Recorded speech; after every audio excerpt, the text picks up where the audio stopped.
እሺ ስሜ ዘነበ አያሌው እባላለሁ። ከጊዜ ለኩሉ ማህበር ሊቀመንበር ነኝ። እንግዲህ ያው ከ2008 ዓመተ ምህረት ጀምረን ተደራጅተን እስካሁን የቦታ ጥያቄ እየጠየቅን ነበር። አሁን ግን ያው ጥያቄያችን ተመልሶ ሁላችንም ወደ እየተረካከብን እንገኛለን። ከዚህ ባለፈ ግን አሁንም ከተማ አስተዳደሩ ለቀጣይ ያው ብዙ መሰረተ ልማት ያልገባቸው ቦታዎች ስላሉ እኛ ጋር ተጋግዞ ያንን እንዲያሟላልን እንፈልጋለን። ከማህበሩ ብዛት አንፃር የቦታ እጥረት ነበረብን።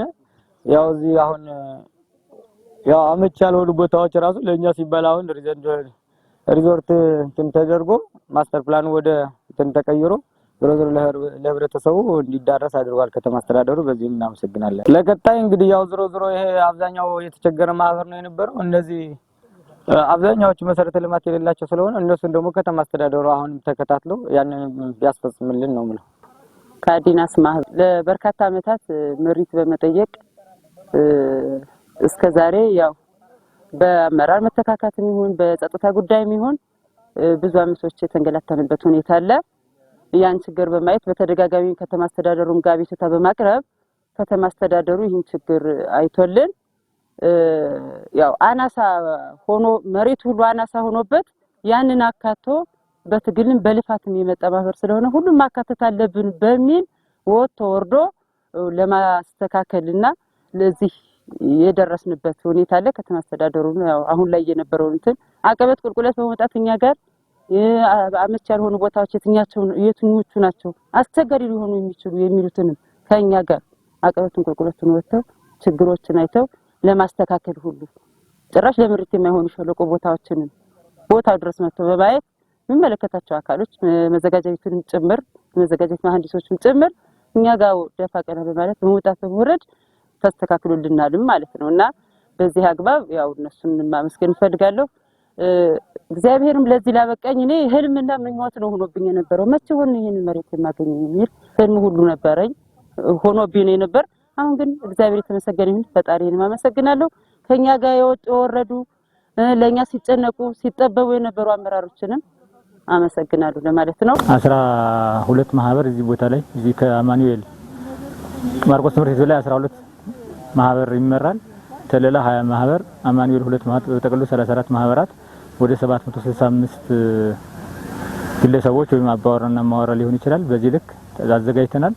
በተቻለ መጠን የወል መሬቶችንና የእርሻ መሬቶች ነው ያደበለቅነው። ምክንያቱም ማህበር ሲመራ ከ200,000 ብር በላይ የነበረው በየግለሰቡ የሚጣለውን ገንዘብ ለማካካስ ለመቀነስ ከ200,000 ወደ 91,135 አካባቢ ገደማ ብር ወርዷል። ቢያንስ ከግማሽ በላይ ከተጣለባቸው የነበረውን ጫና ለመቀነስ ያሉ ሪዘርቭ መሬቶችን አካተን በቀላሉ ይሄ ሪዘርቭ መሬት ወደ 12 ማህበር የሚመራ ነው የሚሆነው። ይሄ አጠቃላይ የነበረውን ጫና ቀንሷል።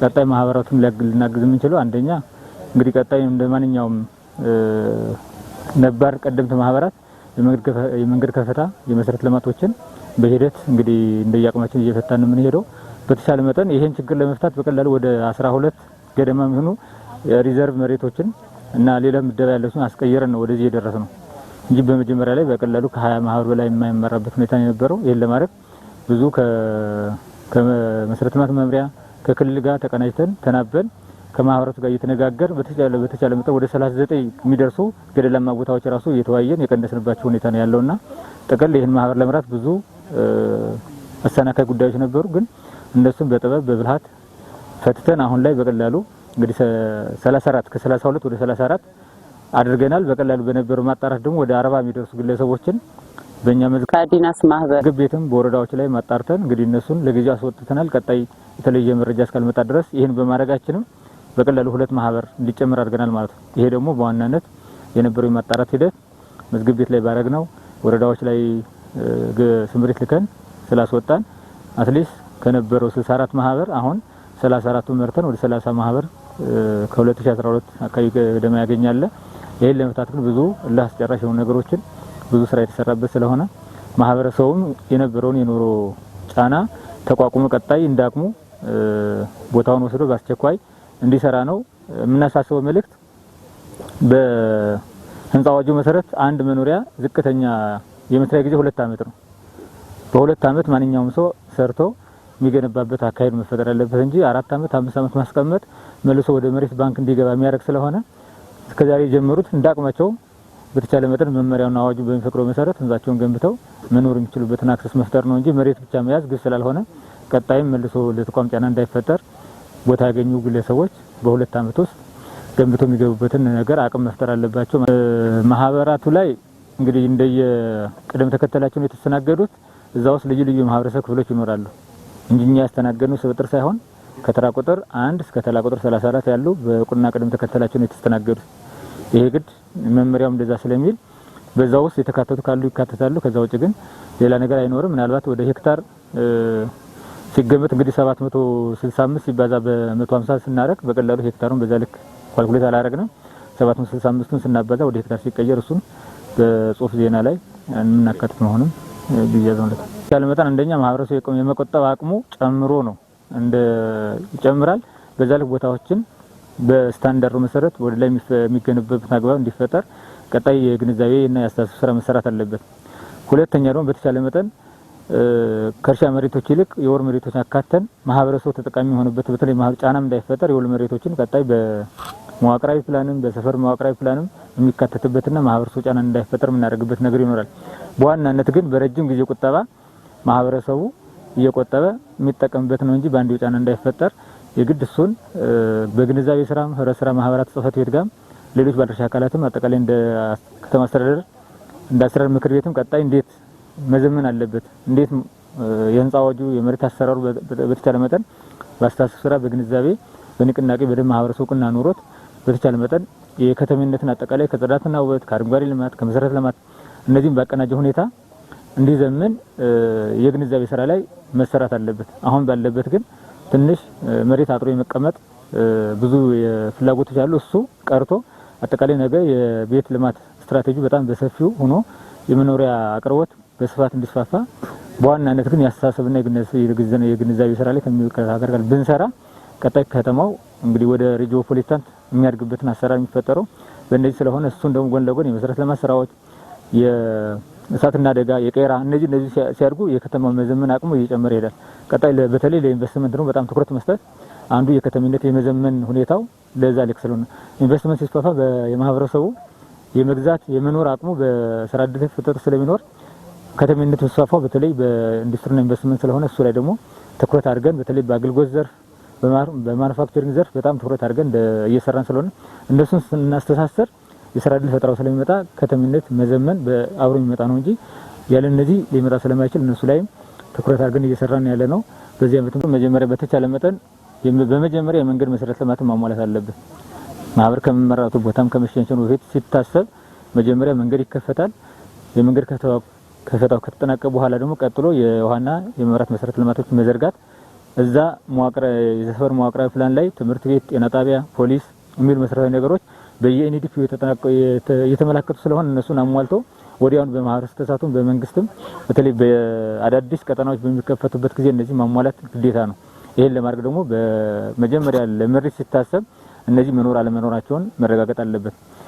በተቻለ መጠን አሁን ምንመራቸው ጤና ጣቢያ አለው፣ ትምህርት ቤት አለው።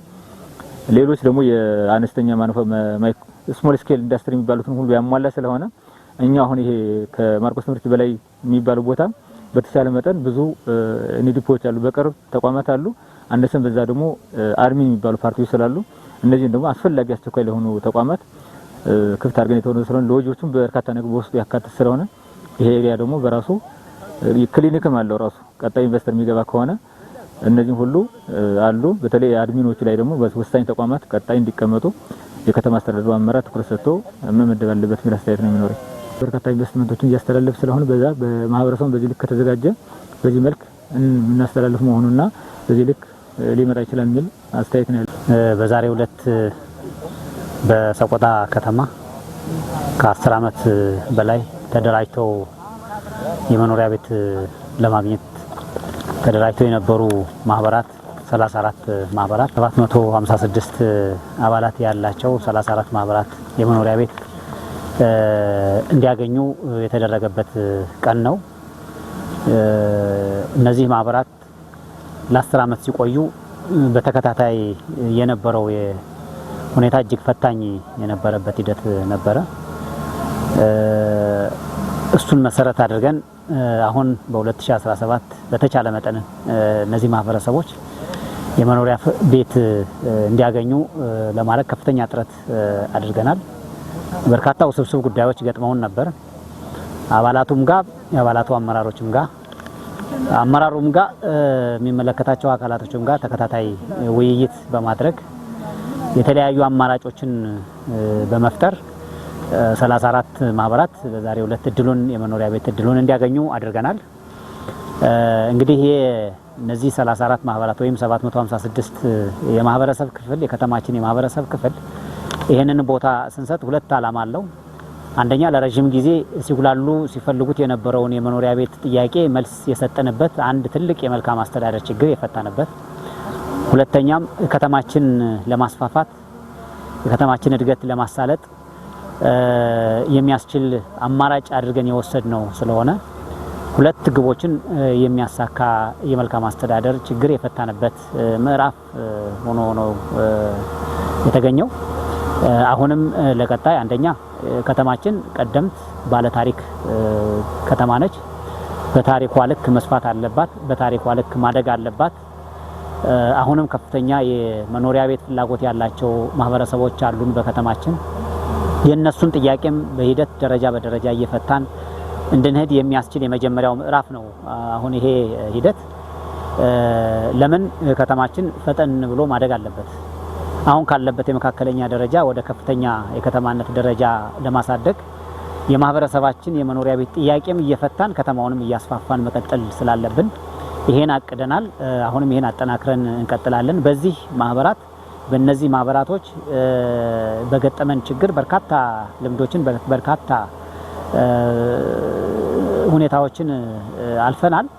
ስለዚህ ይሄንን ከዚህ የገጠሙንን ፈተናዎች ውስብስብ ችግሮች ጭምር እንደ መማሪያ አድርገን ለቀጣይ ለተደራጁ ማህበራቶች ቀድመን ቅድመ ዝግጅታችን በተሻለ መንገድ እንዲሆን ለማድረግ ለሰን የወሰድንበት ነውና በአጠቃላይ ይሄንን መሰረት አድርገን ከተማችን የማስፋፋት ሂደትም ትኩረት አድርገን በየአቅጣጫው እያሰፋን የምንሄድበት መንገድ ይኖራል።